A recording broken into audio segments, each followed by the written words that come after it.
nada, vamos allá, chicas, vamos allá. Y bueno, un saludo a toda Latinoamérica, a todo el mundo que nos está viendo, las personas también desde Jerusalén, desde aquí de España, que tengo muchos amigos, tengo también alumnos de la escuelita de Biblia que tenemos ansiosos por saber todo lo que he aprendido de María Magdalena, que de verdad es uno de los personajes más fascinantes del Nuevo Testamento, ¿no? Bueno, empezaré a decir qué quiere decir el nombre de María, ¿no? El nombre de María tiene muchísimos significados, los teólogos tampoco se ponen de acuerdo del todo, pero en general podríamos decir que significa mar amargo, iluminadora y también iluminada o mujer de luz. Y luego ya viene lo de Magdala, que os voy a explicar por qué es, ¿no?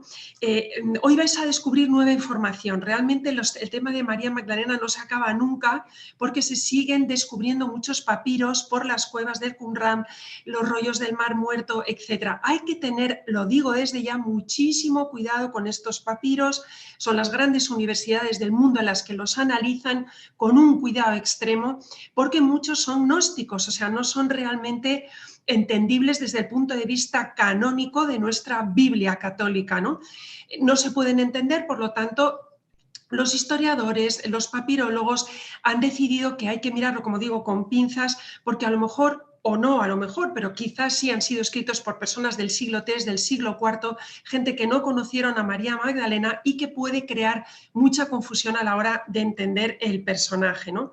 Sin embargo, no se pueden descartar. Estos papiros son los que hay que mirar, hay que estudiar y, por supuesto, nunca jamás destruir, ¿no? Pero sí vamos a descubrir hoy que María Magdalena fue una mujer muchísimo más enriquecedora y mucho más enigmática de lo que os podáis imaginar. Es una mujer que es esencial en el Nuevo Testamento. Sale en los cuatro evangelios, sale en los cuatro evangelios. En las escenas más importantes, en la más gorda de todas, que es la crucifixión, los apóstoles se fueron corriendo, abandonaron a Jesús. Solo quedaron su madre María, María Magdalena y San Juan a los pies de la cruz y unas poquitas mujeres que les acompañaban y que el Nuevo Testamento nos da muy pocas salpicaduras, muy pocas pinceladas sobre ellas, pero María Magdalena ahí estaba. Con lo cual es una de las grandes protagonistas que estuvo cerca de Jesucristo, ¿no? Ha sufrido muchísimo, es una mujer que sufrió una barbaridad a lo largo de su vida, pero también se llevó lo mejor, que es estar a los pies de la cruz en los momentos más duros, como se digo, y siempre vivió muy apegada a la Santísima Virgen, una vez que se convirtió, porque antes ahora vamos a hablar de cómo era María Magdalena. También ha sido una mujer muy calumniada, es una mujer que no ha sido entendida tampoco por muchísimos católicos que la van descubriendo poco a poco. No ha hecho ningún favor la cantidad de películas y libros raros, por ejemplo, El Código da Vinci, del autor Dan Brown, que fue número 1 de ventas en el mundo. Yo no he visto un libro policíaco que haya vendido más que ese, quitando algunos de Agatha Christie. Bueno, pues este señor ahora vamos a ver que es que se fió, utilizó unos papiros que desde luego eran gnósticos, no eran católicos, tampoco eran protestantes, que son, como digo, papiros que hay que coger con pinzas, con muchísimo cuidado, y él se inventó que esos papiros hablaban de la verdad. Pues no estamos de acuerdo los católicos con eso y voy a intentar demostraros por qué.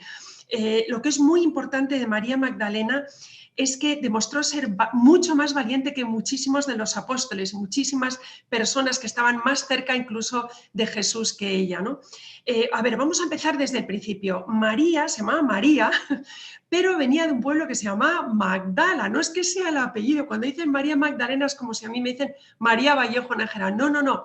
Es que ella provenía de un pueblito que se llamaba Magdala. Y Magdala era una ciudad muy bulliciosa, pegada a un mar donde había muchísimo mercado de pescado. Era como un gran puerto, por eso había tantísima vida, mucho mercadeo, una actividad frenética. Realmente la palabra quiere decir, la palabra Magdala quiere decir ciudad de torre de pescado salado. Eso es lo que quiere decir la palabra Magdala, ¿no?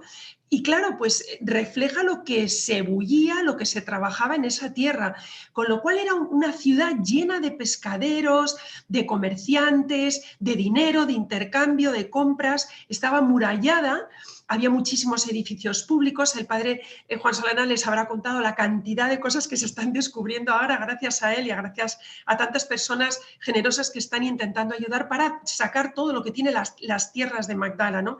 Se están descubriendo plazas, fuentes, palacios, casas, hangares para meter el pescado, hangares de sal donde salaban el pescado para que no se les estropeara. Es una historia interesantísima, ¿no?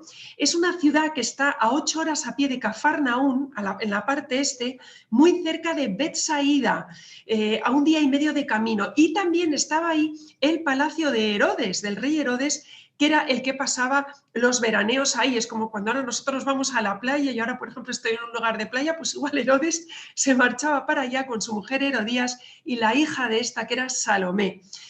Yo ahora me voy a centrar en una información muy interesante y es en las revelaciones privadas de la beata Ana Caterina de Emmerich, porque ella nos habla muchísimo, muchísimo de María Magdalena. Es un personaje que yo adoro, que me gusta muchísimo. La he seguido mucho, la he investigado mucho. Ella nació en 1714 y murió en 1824. Es beata, la beatificó creo que San Juan Pablo II y ella tuvo unos dones espirituales impresionantes. Era como que se bilocaba y veía al pasado, era como si su alma fuera capaz de trasladarse al pasado, a la época de Jesús, y era ahí donde ella veía todo lo que ocurría como si fuera un personaje más. Y he sacado de sus escritos todo lo que ella ve de María Magdalena. Ahora mismo quiero aclarar que esta es una revelación privada de esta beata católica apostólica romana. Ya sabéis que la Iglesia toma por verdadero 100% lo que está en el canon, es decir, la Biblia. Lo que nos cuenta la Biblia, los libros que se aceptaron para formar la Biblia, son los que la Iglesia católica considera como fetén, como perfectos. Sin embargo, yo he querido escoger a esta mujer porque es curiosísimo todo lo que ella en espíritu veía. Como os digo, es beata, la Iglesia quiere decir eso, que la Iglesia ha dado mucha importancia a sus escritos, y vamos a ver qué es lo que nos cuenta Ana Caterina Emmerich de María Magdalena. Ana Caterina nos dice, entre otras cosas, que tenía 15 hermanos. Ella tuvo 15 hermanos, era hija de unos padres, nos da hasta los nombres, es increíble, que se llamaban Zara y Jezabel. Muy importante también recordaros que los escritos de Ana Caterina Emmerich sirvieron como guión para la película de la Pasión de Mel Gibson, o sea que es una beata que tiene su cosa, que tiene su interés, y me decían los productores de la película de la Pasión, que tuve la suerte de conocerles, que encontraron las descripciones de los sumos sacerdotes y de los fariseos en los escritos de Ana Caterina. Los que hayamos visto esa película, todos los ropajes, todo lo que veis está basado en estas visiones, con lo cual no es moco de pavo todo lo de Ana Caterina Emmerich, y tampoco lo es lo que dice de María Magdalena. De estos 15 hermanos nos cuenta la beata que ya vio que María Magdalena perdió a 6, murieron 6 en la niñez. El padre era de sangre egipcia, era un hombre de negocios que trabajó en el palacio del rey sirio, en Arabia, y la madre Jezabel era de sangre puramente judía y era hija de levitas, venía de la rama levita, de la tribu de los levitas, que eran los sacerdotes, los que acababan siendo sumos sacerdotes dentro del pueblo judío, ¿no? Era una mujer pudiente. María Magdalena pertenecía a una clase social alta, podríamos decir hoy. Y cuando ya se hace famosa, lo que nos interesa a nosotros, que es la época de Jesucristo y su amistad con ella, solamente quedaban 4 hermanos. Eran Lázaro, Prisca, Miriam, Marta y María. También os voy a decir que es muy importante que sepáis que no todos los teólogos del mundo están de acuerdo con esto. Por ejemplo, mis profesores de comillas y los profesores que yo tuve en Harvard del Nuevo Testamento decían que la María Magdalena que nos cuentan los evangelios no son la misma, no es la misma la que le lava los pies al Señor, que la misma que está a los pies de la crucifixión, etcétera, sino que eran distintas. Muchos otros teólogos están de acuerdo con Ana Caterina Emmerich, y yo he querido creer las visiones de Ana Caterina Emmerich porque son interesantísimas y son las que nos ha llegado en el mundo, por ejemplo, de la pintura. Y esto es gracias a un papa, del que también vamos a hablar ahora. Vamos a hablar de la hermana más desconocida de la que habla Ana Caterina Emmerich, es la hermana mayor, porque María Magdalena era la más pequeñita, Miriam Prisca, que dice Ana Caterina Emmerich que era muy simplona, que vivía al fondo del jardín de la casa de Lázaro. Lázaro tenía una hacienda muy rica, era un hombre muy rico, muy pudiente. que tenía tierras, tenía plantaciones de dátiles, de frutas, y bueno, y esta Prisca parecía que era muy tímida. De los 4 hermanos que sobrevivieron, vivía al fondo del jardín, era como una ermitaña, y Marta y Lázaro la cuidaron mucho, al igual que intentaron cuidar mucho a María Magdalena, que como os digo, era la pequeña. María Magdalena, según Ana Caterina de Emmerich, mueren los padres cuando ella tenía 7 añitos, se queda huérfana, pero es la típica niña huérfana rica. Los padres dejan muchísimo dinero, se lo dejaron todo al mayor, a Lázaro. Era una sociedad muy machista entonces, pero Lázaro decidió dar un pequeño dinero de todo lo que heredó a las hermanas. Miriam Prisca, ya os he dicho que era como una ermitaña, no pidió nada, vivía al fondo del jardín de la casa de Lázaro. Pero María Magdalena decide que se quiere quedar con el castillo de vacaciones. ¿Cuál? El de Magdala. Y ella, con un séquito enorme, como una niña mimada, era una niña que nació muy tarde, cuando ya los padres eran mayores, no se la esperaban, y luego murieron, como os digo, cuando ella tenía 7 años. Y es una niña que hereda todo este dinero, que fue una rebelde, que no quiso hacer caso a sus hermanos mayores, y como ella heredó ese castillo, ella decidió, con todo su séquito de sirvientes y de esclavos, marcharse a vivir a la ciudad de Magdala. No sirvieron para nada las lágrimas de su hermana Marta, que estaba bastante preocupada por cómo era esta niña de mimada, de maleducada. Los padres se habían rendido con ella, ya eran mayores cuando nació, y esto lo seguimos viendo a día de hoy. ¿Cuántos niños nacen cuando los padres ya no esperan tener más descendencia y son niños mimados? Pues aquí tenemos a nuestra María Magdalena. Ella no quiso quedarse en Betania con sus hermanos y se marchó. Las características de María Magdalena, en la que todos los videntes que han tenido algún tipo de percepción o de visión con ella, sobre ella, dicen que era bellísima, que era absolutamente preciosa. En el mundo pictórico, nuestros grandes pintores, todo por la leyenda ahora hablaremos de lo que es la leyenda ahora también, la han descrito con pelo largo, con pelo suelto, sin velo. Esto es una característica importante, vestida siempre de roja pasión, llena de perlas, llena de riqueza, llena de oros, de pulseras y de aretes y todo lo que os podáis imaginar, representando lo que os digo, una mujer absolutamente rica, absolutamente que estaba en el mundo, que quería salir, que quería tener novios y que quería hacer, en otras palabras, lo que les diera la gana, ¿no? Hoy se cree, como os digo, que no eran las mismas. Las 3 María Magdalenas que tenemos en la cabeza no eran las mismas. Los buenos teólogos, los grandes teólogos, los más famosos teólogos lo creen así, y así me lo han dicho mis profesores. Pero os he hablado antes de un papa. Se trata del Papa Gregorio Magno, que en el año 591 decide, porque era un gran teólogo y lo decidió así, que eran la misma, con lo cual yo prefiero quedarme con él, que como os he dicho es lo mismo que opina Ana Caterina de Emmerich. Este papa las fusiona, con lo cual ahí tenemos una Ana Caterina de Emmerich que se parece mucho a lo que decía este papa. Todo esto, todas estas ideas de que es la misma persona, pasa al imaginario popular. Y como os digo, hay muchos teólogos que dicen, vamos a centrarnos en lo que dice la Biblia y lo demás sobra. Yo no estoy de acuerdo, así que os voy a seguir contando cosas de María Magdalena. Es una mujer muy dramática, siempre se la va a pintar en los grandes retratos, por ejemplo, del Prado, como una cara muy dramática, porque verdaderamente tuvo una vida muy dramática. Y tenía la cabeza descubierta, casi nunca la ponen con velo. ¿Por qué? Porque no le daba la gana de ponérselo. Esto era un escándalo. Es como si ahora podíamos decir que es lo que hacen las mujeres disolutas, que tienen que ir tapadas y no les da la gana, y algunas pues se ponen en toples en la playa, que todavía a muchas personas tradicionales como a mí pues nos choca un poco, ¿no? Pues era un poco así, También se la va a representar en las grandes figuras pictóricas con un frasco de perfume, porque como os digo, este papa la une con la mujer que se encuentra con Jesús en una cena y que le unge los pies del Señor y la cabeza, dice un evangelio y otro evangelio, con perfume, y con las lágrimas le lava los pies. Realmente María Magdalena es un modelo de santidad. Es una de las más representadas, aparte de la Virgen, y es una mujer absolutamente enigmática. Ya a partir del año 1500 en todos los cuadros se la suele se la suele pintar ya muy pegada a la Virgen y muy pegada a Jesús, siempre rodeada de brocados, de filigranas, de riquezas, de perlas. Las perlas siempre tienen una característica de pecado, ¿no? Hay dos versiones muy importantes y muy famosas de las que tengo que hablar.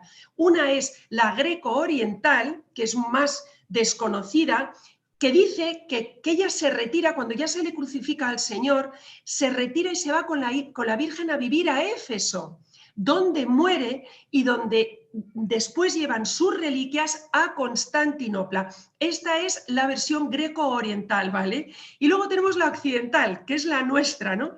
Que es la de la leyenda áurea, que es la que coincide con Ana Caterina de Emmerich y que es la que coincide con el Papa Gregorio Magno, ¿no? Realmente yo siempre les digo a todos los teólogos escépticos que me estén escuchando que de acuerdo, que vamos a fijarnos en el canon, pero que no debemos de olvidar todas estas maravillas. La leyenda áurea, vamos a hablar un poco de ella, es una obra literaria de un hombre llamado Santiago de la Vorágine. Este hombre es del siglo XII y era un benedictino que llegó a ser obispo. Y este señor lo que hizo fue recopilar la vida de todos los documentos que encontró en ese momento de los grandes santos y meterlos en un libro. Y él dedica un capítulo entero hermosísimo e interesantísimo sobre María Magdalena. Él dice que en el año 70, cuando ya se destruye el templo se destruyó en el año 70 por los romanos. Llegaron los romanos a Jerusalén y no dejaron pie con cabeza, rompieron todo. Bueno, pues dice que en ese momento la leyenda ahora de Santiago de Vorágine nos dice que se marcha en un barco hacia Europa y que allí en Europa se pasará en Francia como una penitente, como una ermitaña, 33 años más. Realmente fue una gran protagonista, esta mujer vio todos los milagros, muchísimos milagros de Jesús, los presenció, lloró junto a él, permaneció a los pies de la cruz, demostró ser muy valiente, todo eso lo sabemos. Pero realmente, ¿cómo se convierte? Porque, como os he dicho, era una mujer absolutamente frívola, totalmente frívola. Bueno, vamos a volver a esa María Magdalena de Palacio, niña mimada, imaginaros una niña bellísima, llena de brocados, de perlas, asomada en un balcón, en un palacio de Magdala, que yo os he dicho que era una ciudad súper bulliciosa, llena de luz, situada al norte de Jerusalén, muy cerquita del mar de Galilea. ¿Y dónde estaban los romanos? Porque toda esta zona pertenecía a Roma. O sea, no podemos olvidar que era una ciudad que estaba llena de romanos. Era una zona que estaba dominada por el Imperio Romano. Entonces, esta niña que vive en ese palacio, con quien le apetece ligar, decimos en España, con quienes le apetece coquetear, era con la gente de poder. A ella no le interesaban un despeluchado o un hortelano que no tenía nada, o un pescadero. No, a ella le apetecía la gente rica. ¿Quién era la gente poderosa? Los romanos. Entonces, parece ser, Ana Caterina de Emmerich nos cuenta que ella coqueteaba con los romanos, que era un escándalo para cualquier grupo judío. Las niñas judías no hacían eso, era una disipada a ojos del pueblo judío. ¿Quiere decir esto que era prostituta? No. En ningún momento en los evangelios, ni tampoco en los escritos de Ana Caterina de Emmerich, se dice en ningún momento que María Magdalena era una prostituta. Eso es una calumnia que se ha quedado como leyenda y que se ha quedado en la cabeza de la gente. Ella no era prostituta. Lo cierto es que Magdala sí que había mucha prostitución, sí que había muchos burdeles, por lo que os he dicho que era una ciudad pesquera, era una ciudad de muchísimo mercado y había muchísimo intercambio. Pero eso no quiere decir que ella lo fuera, ella era de la alta sociedad, pero a ojos de los judíos era pues muy disipada, porque lo que hacía era enamorar, ligar, no sé cómo decirlo, engatusar a los romanos, y tuvo todos los novios del mundo. También era extraño que no se casaran estas chicas, y María Magdalena decidió no casarse. Esto para una mujer judía era un disparate, porque a los 14, 15 años, acordaos de la Virgen María, la casaron con 14, 15 años. Bueno, pues ella no quiso, porque se sentía muy adulada, cada vez con un amante nuevo, con lo cual, repetimos, a ojos de cualquier fariseo, de cualquier sumo sacerdote, esta chica era una disipada. Imaginaros cómo se podían encontrar sus hermanos Lázaro, María y Prisca, Miriam, que estaban preocupadísimos con una hermanita que se les había ido, que se les había quedado en el palacio en una ciudad vecina, y a los que les llegaban rumores de que hacía lo que le daba la gana y que lo que hacía era divertirse y que no estaba absolutamente protegida ni vinculada al templo, ¿no? Entonces, bueno, vamos a seguir avanzando. Nos cuenta Ana Caterina de Emmerich que eran muy ricos, verdaderamente lo era, y esto también la favorecía a ella hacer fiestas. Y era cuando venían todos estos romanos. Todos estos rumores le llegan a Marta y a Lázaro, que ya se han hecho amigos de un Jesucristo, que ya va andando por Galilea, que ya va contando grandes cosas de Dios, que está presentando a Yahvé, que está haciendo milagros, que se ha convertido en la persona más perseguida en ese momento en toda la zona de Galilea, de Judea y de Nazaret, de todos estos sitios, ¿no? Claro, son los hermanos. Entonces, como hermana mayor, Marta va a contarle a María Magdalena que ha conocido a esta persona, que están todos convencidos que es el Hijo de Dios en la tierra y que por favor tiene que conocerle. Al principio María Magdalena se burla de la hermana Beatorra, diríamos ahora. En esa época también había muchos magos, había muchos brujos, se daba mucho la brujería. Y María Magdalena, con su séquito de amigas, de amigos, dice, bueno, pues voy a ir a ver qué es lo que me pasa y bueno, pues pensaba que le iba a poder mirar y decir pues algo del futuro y todo esto, ¿no? Entonces, el primer encuentro con María Magdalena es impresionante. Ana Caterina de Emmerich dice que la convencen para ir a una llanura donde ese día Jesús iba a dar un speech, iba a dar una de sus enseñanzas. Y ella le espera a él en una posada de camino, paró con su séquito de amistades y todo eso, y paró para tomar un refresco o algo para refrescarse cuando oyó un bullicio fuera en la calle. Entonces ella se asomó al balcón y era ya ocurría la entrada de Jesús por la calle rodeadísimo de gente. Ella se quedó muy conmovida, muy asombrada, porque le estaba persiguiendo a él todo el mundo quería tocarle, todo el mundo quería arrancarle algo, le decían, Jesús, hazme esto, estoy enfermo, cúrame, y ella veía desde ese balcón toda esa escena de esa muchedumbre que intentaba tocar y que intentaba sacar algo de Jesús. Y cuentan a Caterina de Emmerich que en ese momento Jesús eleva la mirada y se cruzan la mirada. Y es la primera vez que Ana Caterina de Emmerich siente como algo que la tira hacia atrás. No resiste la mirada de ese Jesús, claro, una mujer que ya tenía demonios, era una mujer con muchísimos pecados para la época y no estaba para nada en gracia de Dios.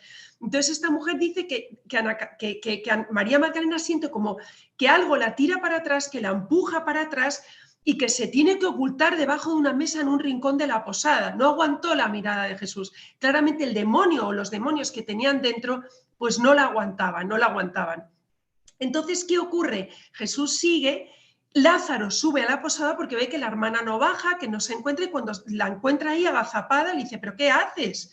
Dice, ya yo no sé qué me ha pasado, pero la mirada de tu amigo a mí me ha tocado, me ha empujado hacia atrás, ¿no? Esa fue la primera vez que se ocurre.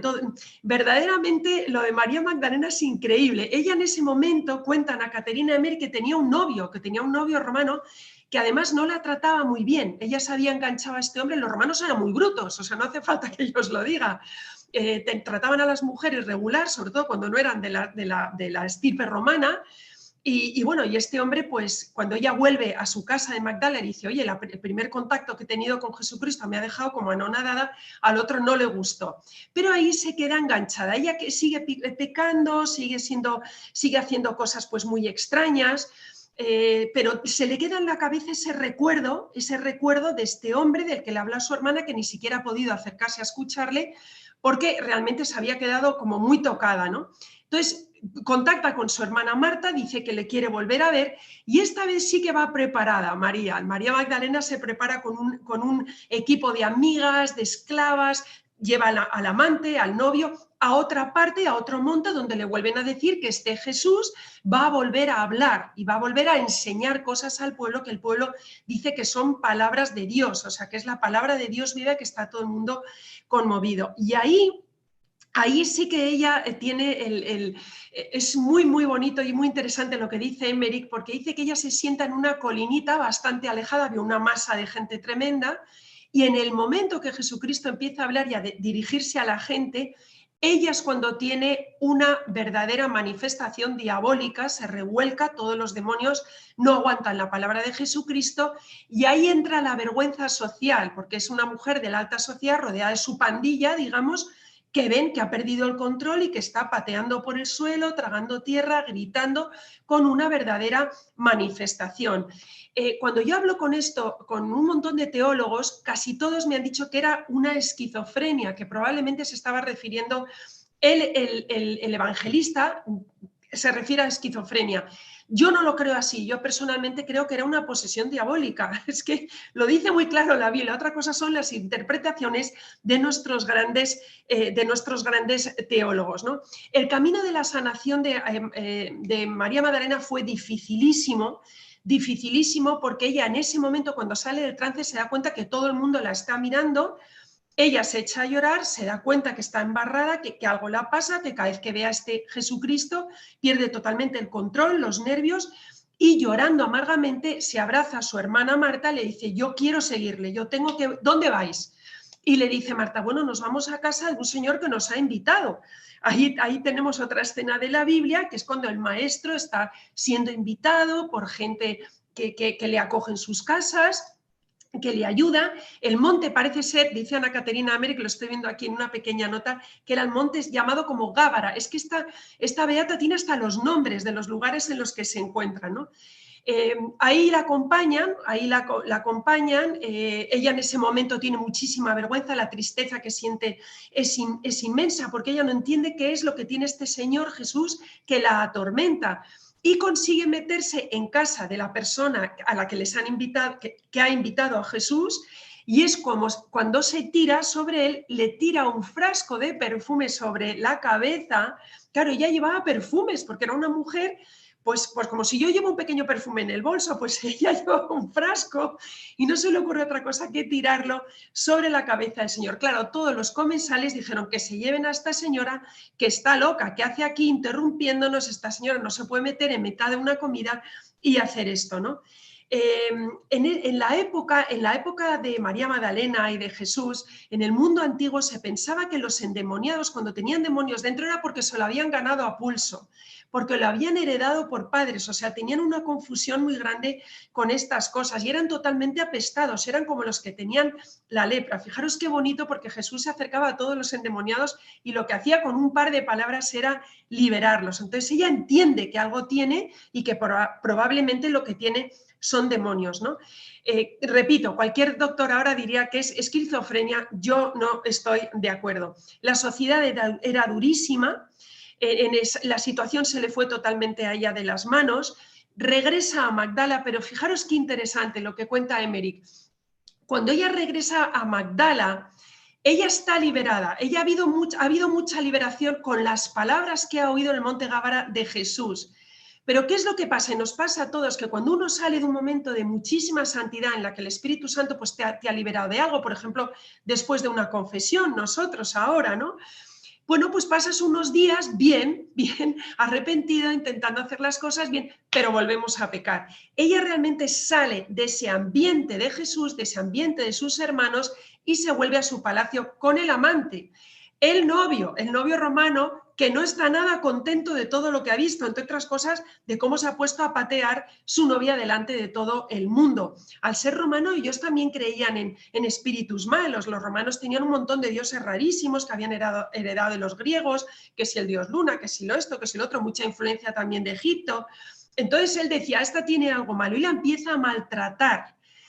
¿Qué es lo que le ocurre a María Magdalena? Que cuando sale del ambiente de Jesús dice: a ver si me lo he imaginado, y cae en muchísimo desenfreno. Ahí ella decide que no, que ha tenido que ser una equivocación, entra en una espiral de pecado terrible, y entonces el demonio se le mete dentro muchísimo más. Por eso dice la Biblia, ¿no? Que cuidado, porque uno expulsa al demonio, pero si luego te libera el Señor y te tuerce, se te pueden meter 7 más, ¿no? Y ahí nos dice Ana Caterina Ameri que ya la acaba abandonando el novio romano, ella entra en una espiral terrible, tiene manifestaciones diabólicas constantemente, los criados viven totalmente asustados, Hay unas descripciones increíbles, dice que arañaba a las sirvientas, a las esclavas, les quitaba el pelo, les arrancaba todo, rompía las joyas, y cuando ella salía de esos trances tenía la fuerza de decir, por favor, que alguien vaya a buscar a mi hermana Marta, que alguien vaya a casa de Lázaro a buscarle porque yo necesito ayuda. Es muy hermoso, no puedo contarlo todo porque no tenemos ya casi tiempo, pero es muy hermoso ver cómo los hermanos van a recogerla, siempre según Ana Caterina de Meric, se la llevan ya con Jesús, y ahí María Magdalena, ahí tiene una verdadera purificación, empieza a comprender que no puede seguir así, el Señor también empieza a sanarla, la bendice, habla con ella y por fin llega su liberación espiritual. Después de la liberación espiritual de María Magdalena, que no nos cuenta mucho Ana Caterina Meric, simplemente dice que se va a vivir con Lázaro y Marta y Prisca Miriam, ya conviviendo mucho más cerca de Jesús.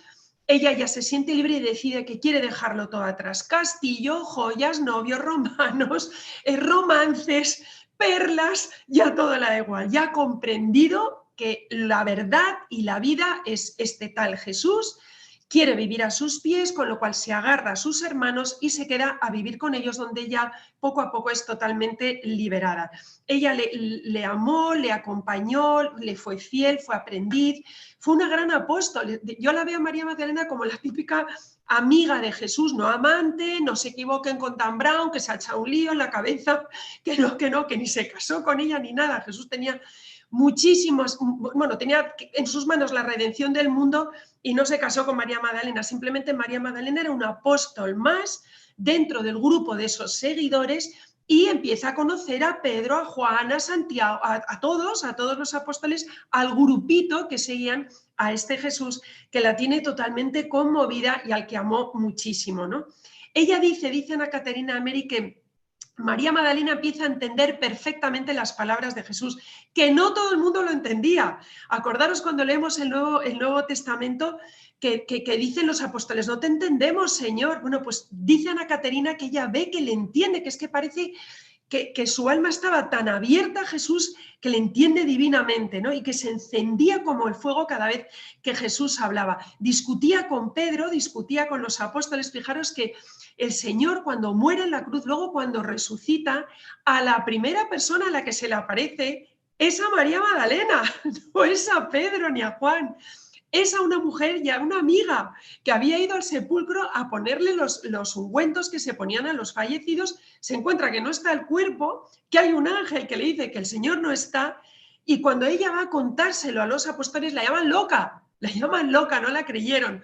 Vinieron Juan y Pedro otra vez con ella y ahí se dan cuenta que se habían llevado al Señor. Esa escena es impresionante, se van otra vez Pedro y Juan, se aparece el Señor en el jardín donde había sido enterrado en el sepulcro y ella le intenta tocar, ella le ve, le intenta, que le dice, no me toques, porque todavía no he subido a mi Señor. O sea, es una escena impresionante que nos describen los evangelios, ¿no?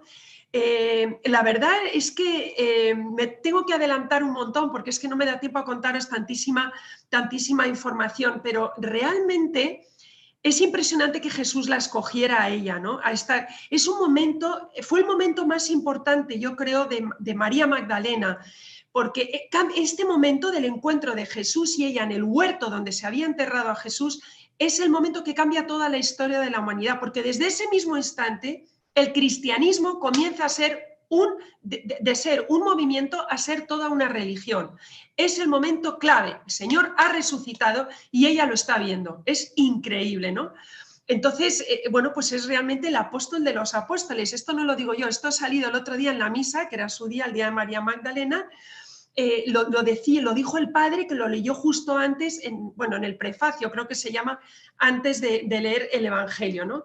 En la Biblia nunca se la nombra como tal, como la gran apóstol de los apóstoles, y realmente no hay ningún momento en el Nuevo Testamento que se la llama apóstol o se la trata como tal. Sin embargo, se la trata como alguien muy importante. Bueno, la fama de María Magdalena corre como la pólvora, ya tengo que acabar mi charla. pasa de ser catalogada como mujer pecadora y villana a un prototipo perfecto de mujer, que es como tiene que ser la mujer cristiana, y este esplendor va de boca en boca, empiezan a pasar los siglos, y va de boca en boca hasta el siglo IV de nuestra era, cuando los primeros obispos, que son los cabezas de la Iglesia de ese momento, que ya estaba algo más formada, deciden que el papel de la mujer dentro de la Iglesia tiene que ser limitado. Entonces se cogen todos los papiros y todo lo que había escrito sobre María Magdalena y se guarda, se esconde en un cajón, y ahora vamos a ver qué es lo que ocurre. Bueno, vamos a dar un salto al siglo XVI, ya sé que voy un poco deprisa, pero tenemos que acabar, donde en el año 595 el Papa Gregorio Magno es el que decide sabiamente que la hermana de Lázaro, la pecadora que unge los pies del Señor, etcétera, tiene claramente que tiene que ser la misma. Eso ya es mucho. Y también lleva a la Iglesia un movimiento muy sabio. Decide que todos estos escritos que se habían guardado en un cajón van a estar guardados un poco más. ¿Por qué? Porque tenían miedo a las herejías. Tener en cuenta que ahora empiezan a nacer muchísimas herejías, muchísimas mentiras. Fijaros que ya empezaron a decir que era prostituta. Mentira, mentira, que nadie diga eso, que no es verdad. Y por todas estas razones la Iglesia, con mucho respeto y con mucho amor, decide como retirar un poquito la información de María Magdalena. La tienen, pero como que no la cuentan, no la sacan al viento, ¿no? Digamos que se la ninguneó así un poco, por utilizar una palabra difícil, se la ninguneó un poco. Hasta el siglo XI. Pasaron muchísimas contiendas, Europa crece, se fortifica, se hace cristiana, y fijaros, tuvo que llegar el año 1969. 1969, yo ya había nacido, yo soy el del 64, para que la Iglesia Católica la reconociera como mal catalogada, como una mujer que teológicamente se la había estudiado de una manera poco correcta, no mal, pero poco correcta, ocultando muchas cosas, guardando papiros que tenían que haber sido estudiados, etc. Yo personalmente creo que la Iglesia se arrepiente del trato con que la habían vapuleado durante muchos siglos, ¿no? Y por fin caen en la cuenta de que en el Nuevo Testamento se le menciona más que a ninguna otra mujer. Se la menciona más que a ninguna otra mujer, con lo cual los apóstoles, que fueron los evangelistas, que fueron los que escribieron los evangelios, la tenían muy encima, la tenían muy pegada para que hablaran tanto de ella, ¿no? Ya se había comenzado a estudiar antes, porque los primeros manuscritos que se empiezan a sacar, digamos, a quitar el polvo, ya ocurrió esto en el siglo XI. La Iglesia responde con mucho amor en ese momento, decide que era una mujer que amó muchísimo a Jesús de Nazaret, que fue una discípula más, que vivió pegada a sus talones una vez que se convirtió, y que se pegó a él en el peor momento de la vida de Jesús, que fue durante la pasión. Así que por fin la Europa del siglo XI comienza a respetarla y habla de ella. Vamos a volver a Jacobo de la Vorágine, voy a decir muy poquitas cosas de él porque ya se nos acaba el tiempo. Era genovés, estamos en el año 1260, era dominico, obispo de Génova, y él es el que habla mucho de María Magdalena. El país que más se interesa de María Magdalena en estos siglos fue Francia. Fijaros lo que Jacobo de la Vorágine dice, lo que Ana Caterina Emmerich cree que vio y lo que el Papa Gregorio cree que sucedió. Los teólogos empiezan a estudiar todos estos papiros que empiezan a aparecer y deciden que María Magdalena fue realmente, no acabó en Éfeso, sino que cuando ya la persecución contra los cristianos fue terrible, escapó de Galilea en una barca con su hermano Lázaro, con su hermana Marta, con una criada que se llamaba Sara, y llega a las costas de Francia. Aquí ya no nos cuenta nada más Ana Caterina Emmerich. Ahora ya voy a hablaros de los papiros y de más que papiros, de los documentos que aparecen en Francia, en Saint-Maximin, y ya terminamos nuestra exposición. Dicen que la travesía fue horrorosa, Jacobo de la Vorágine lo cuenta también en la leyenda áurea, que pasaron muchísimas olas, casi naufragaron, pero que con la ayuda de Dios, que fue por supuesto todo ayuda sobrenatural, consiguieron llegar a las costas de Francia. La leyenda dice que esa criadita, que se llamaba Sara, que acompañaba a María, a Lázaro y a Marta, era muy buena, de corazón muy puro, y que para los franceses, para los primeros franceses de linaje fuerte, de reyes muy, muy importantes de esa época, la acabaron llamando la Santa Sara, y que es la patrona de los gitanos. Ahora vamos a hablar de Saint Maximin de Beaune, que es donde acaba la historia de María Magdalena. Repito, ya no estoy hablando de los relatos de Ana Caterina Emmerich, de sus visiones privadas, sino de investigación católica pura y dura, documentos vaticanos. Vamos a ver, dice la Iglesia francesa que las reliquias de María Magdalena están en Francia, que se pueden venerar y rezar por ella, en un lugar muy hermoso, muy santo y muy bendecido, que está cuidado con muchísima veneración por los obispos franceses. Y esto comienza a saberse alrededor del siglo XIII, cuando dos iglesias, que una es la abadía de Vellesaí, que está en Borgoña, y San Maximino de Beaune, que está en los Alpes marítimos del macizo de Saint-Beaune, ambos monasterios aseguran que custodian los restos verdaderos. Pero ¿cuál le da la razón? ¿Quién tiene la razón? ¿O uno u otro? Bueno, pues la Iglesia considera que es la patrona de Francia, que ambos abades decían que tuvieron reliquias en ambos lugares, ambos por todos los documentos que encontraron ahí, creen que acabó su vida como una ermitaña viviendo en una cueva cercana durante los últimos 33 años de su vida, donde no comió nada, se alimentaba únicamente de lo que le traían los ángeles, que le traían una sagrada forma. El lugar es precioso, o sea, yo no estaba, estoy deseando ir, pero he visto fotos, he visto footage, he visto de todo, y dicen que San Maximino, que era el de la abadía de Beaune, era su amigo y le llevaba muchas veces comida y le llevaba también la Eucaristía, que fue quien la acompañó hasta la vejez y que la acabó enterrando, Entonces, pasaron muchísimos años, corrieron los siglos, hay muchos escritos. Bueno, el caso es que hay códices que dicen que ahí está, que está enterrada. Dice las personas que van a venerarla. Es que es muy interesante porque dicen que hay, que cuando se entra en la cueva, donde ella parece ser que vivió y murió, huele a rosas. Es una parte muy húmeda de la montaña, pero que hay algo sobrenatural ahí. Fijaros lo que sucedió.